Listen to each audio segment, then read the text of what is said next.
నమస్తే తెలుగు రాజ్యం స్వాగతం. నేను మీ సంధ్య. వైఎస్ఆర్సీపీ అధ్యక్షుడు ఏపీ మాజీ ముఖ్యమంత్రి జగన్మోహన్ రెడ్డి బెంగళూరు వదిలి హైదరాబాద్కు షిఫ్ట్ అవుతున్నారా? అంటే అటు అధికార పక్షము ఆయన బెంగళూరులోనే ఉంటారు, బెంగళూరులో ఆయన అడ్డా అనుకుంటూ రకరకాల వార్తలు చేస్తున్న నేపథ్యంలో ఇప్పుడు బెంగళూరు వదిలి హైదరాబాద్ వ్యూహాత్మకంగానే మార్పు అనేది జరగబోతోందా? ఏం జరుగుతుందో తెలుసుకునే ప్రయత్నం చేద్దాం. ఇదే అంశానికి సంబంధించి పూర్తి విశ్లేషణ అందించడానికి senior political analyst KS Prasad గారు మనతో ఉన్నారు. ఆయన మాటల్లోనే. ప్రసాద్ గారు నమస్తే అండి. ఉదయం నుంచి ఇదే న్యూస్, పెద్ద నేరం ఘోరం అన్నట్టుగా బెంగళూరు వదిలేసి హైదరాబాద్ వచ్చేస్తున్నారు అంటూ సర్క్యులేట్ చేస్తున్నారు. ఏం జరుగుతుంది? వీళ్ళకి పుష్ప సినిమా ఒకసారి మళ్ళీ చూపించాలి.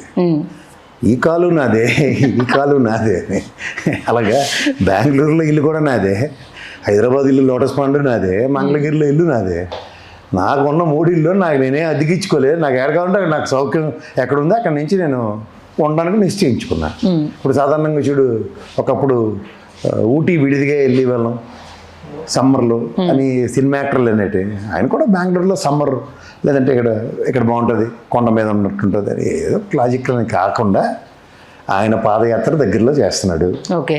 రెండోది 2019 పాదయాత్ర అంతా కూడా లోటస్ పాండ్ నుంచే మొత్తం కార్యాచరణ రచించబడింది.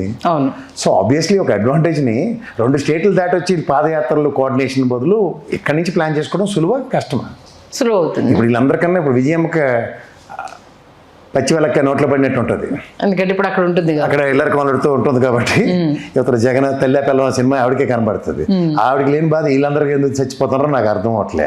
ఇప్పుడు ఫస్ట్ థింగ్ ఇక్కడ ఆయన లోటస్ పాండ్కి వస్తే ఎంతసేపు తెలంగాణ బార్డర్ మనకి ఎంత దూరం, సూర్యాపేట కోదారు దాటామంటే స్టార్ట్ 3 గంటల 4 గంటలు సార్, 4 గంటలు. ఆయనకైతే కాన్వే కయ్యి వెళ్ళిపోద్ది కదా, 3-4 అవర్స్. వీళ్ళు కొత్త ఫ్లేవర్లు కూడా వేస్తారు ఈ మధ్యలో. ఈ సంవత్సరం కంప్లీట్ చేశారు అనుకో, ఇక్కడ ఒక్కసారి స్టార్ట్ చేశారంటే దిగేసరికల్లా ఆయన ఇంటికి తాడేపల్లి నుంచి మొదలవుద్ది. అయిపోయి ఆయన పాదయాత్ర డిజైనింగ్లో 150 పైచిలుక నియోజకవర్గాలు కవర్ చేయబోతున్నాడు ఆయన. సో ఆబ్వియస్లీ ఒక ప్రపంచం సృష్టించడానికి ఒక అడుగు ముందు ఆంధ్రప్రదేశ్ సమైక్య రాష్ట్రంలో ఉన్న హైదరాబాద్ నుంచి పడుతుంది. కానీ ఇక్కడ మీరందరికన్నా ఎక్కువ జడవలసింది ఎవరంటే రేవంత్ రెడ్డి.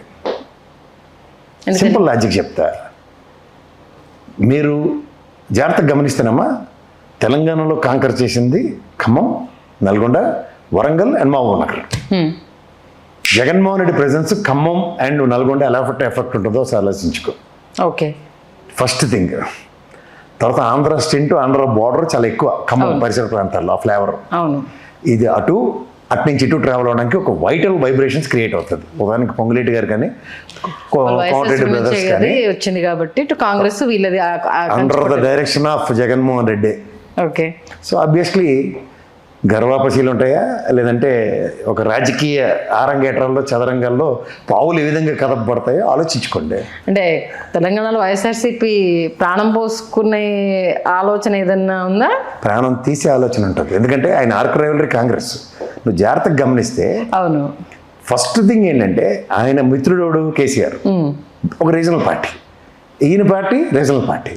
వీళ్ళు ఎప్పుడు కామన్ మినిమం అండర్స్టాండింగ్ ఏంటి, నా దాంట్లోకి నువ్వు రాకు, నీ దాంట్లోకి నేను రాను. అవును. సో అలాగే ఆయన ఆ టైంలో పొంగులేటి గారిని కూడా బీఆర్ఎస్ కప్పచెప్పాడు ఆయన. అవును. సో అంటే జాగ్రత్తగా గమనిస్తే ఆ పొలిటికల్ ఈక్వేషన్స్లో కాంకర్ చేసిన 4 డిస్ట్రిక్ట్లో 2 డిస్ట్రిక్ట్లు కాంగ్రెస్కి డెంట్ పడబోతాయి. ఓకే. కోమటిరెడ్డి బ్రదర్స్ అంటే రాజశేఖర రెడ్డి గారి ఆరంగేట్రంతో వచ్చిన రాజకీయ చైతన్యం వాళ్ళకి.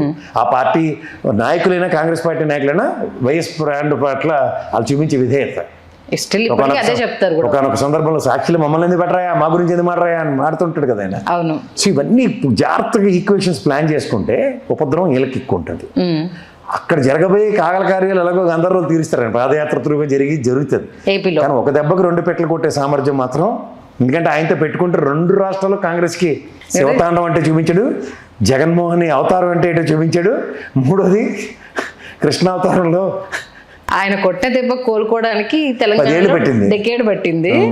ఇక ఏపీలో అయితే అసలు అది కోలుకుంటుందా లేదా అని తెలియని పరిస్థితి. అక్కడ మీరు వాళ్ళ చెల్లిని పెట్టి పొల్లెట్కి ఎలికిస్తుంటే నీ పొట్టలో వెళ్తే నేను కొట్టినా అన్న ఫామ్లో ఆయనకు వర్తించదేంటే మీకు మాడు పగలు కొట్టే కార్యక్రమం ఆయన చేయూత పథకం తీసుకొస్తున్నాడు. సో అని చేత congratulations and get ready for the jungle drums. So ఈ ప్రస్థానంలో అడుగులు పడుతున్న దగ్గర ఈయన ఇల్లు మార్చే కార్యక్రమం అనే దగ్గర కానీ ఆయన ఏం లేదు, పెట్టులో బట్టలు పెట్టుకొని రాక్కర్లేదు కూడా, ఇక్కడ బట్టలు ఎక్కడ బట్టలు అక్కడే ఉంటాయి. అంతే కదా. అంచేత ఆయనకి ఏమి టెన్షన్ లేదు. ఊరికే వీళ్ళు కిరసాలు అమ్ముకున్నాడు ఏదో ఆత్రం పడితే మా ఆత్రం సక్కు గారిలాగా ఆలోచించవలసి వస్తుంది. ఎక్కువగా ఆత్రం పడకుండా ఉంటే సక్కుపోయి కథలన్నీ బాగుంటాయి. అంటే ఇప్పుడు ఓంట అంటే బెంగళూరు ప్యాలెస్ అని చెప్పుకోవడానికి ఏం ఉండదు కదా. ఏముంటుంది బెంగళూరు ప్యాలెస్లో? ఇప్పుడు జూబ్లీహిల్స్ చంద్రబాబు గారి ఇల్లు ఉంటుంది, ఏముంటుంది అది ప్యాలెస్ అని పేరెట్టుకోవడం, ఇంకేముంటుంది అది? ఓకే అన్న, మొన్నటి వరకు ఏంటంటే ఇక్కడ ప్రజలను వదిలేసి బెంగళూరులో వెళ్ళి కూర్చున్నాడు మరి అంటే కరోనా టైంలో వార్తలు ఇక్కడ రాసేవారు. ప్రజలను వదిలేసి చంద్రబాబు గారు ఎక్కడ ఉన్నారా, లేకపోతే ఆంధ్రప్రదేశ్ ప్రజల్లో ఉన్నారా? హైదరాబాద్. మహానాడు పెట్టేదాకా ఇక్కడి నుంచి కదలే లేదు. పవన్ కళ్యాణ్ మాట చెప్పక్కర్లేదు, ఇప్పుడు కూడా అక్కడ ఉండలేకపోతుండే ఆయన. ఓకే. వీళ్ళ గురించి రాయడానికి నెగంటువులు రావు వీళ్ళకి. కామంగా దొరుకుతారు కాబట్టి కామన్ ప్రోగ్రామ్ ఏంటంటే జగన్మోహన్ రెడ్డి మీద వ్యతిరేకత సంతరించుకుంటే సరిపోద్ది అనుకుని ముందుకు వెళ్తూ ఉంటారు వాళ్ళు. కాబట్టి ఇప్పుడు ఏంటంటే మీరు అన్నట్టు విజయమ్మతో మళ్ళా కనుక ఏదన్నా ఇబ్బంది అయితే అది న్యూస్ ఆర్టికల్ అయిపోతుంది కదా, ఫ్యామిలీ ఇష్యూ. ఎందుకు ఇబ్బంది అవుద్ది, ఏం ఇబ్బంది అవుద్ది? ఎందుకంటే ఆవిడ ఇప్పుడు కూతురా కొడుక అలా ఏం లేదమ్మా, క్లారిటీ లేదు. కొడుకు కన్నా తల్లికి ఏటి ఎక్కువ ఉండదు. పక్కన కొడుకు లేకపోతే వేసి కోతేశాలు ఇల్లరికం అల్లుడు కూతురు వేషాలని మనం గమనిస్తున్నాం. ఇప్పుడు ఆవిడ గమనించేలా చేసే సామర్థ్యం ఆవిడకి వస్తుంది, ఓకే. అంతకన్నా ఇంకేటి ఉండదు. అంతేనా?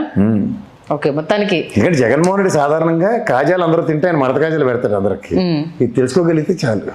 అంటే ఏదో పెద్ద వ్యూహం అయితే రచించబోతున్నారు అనేది స్పష్టంగా దెబ్బ తిన్న తెలుస్తుంది. పులెమ్మ, దెబ్బ తగిలింది.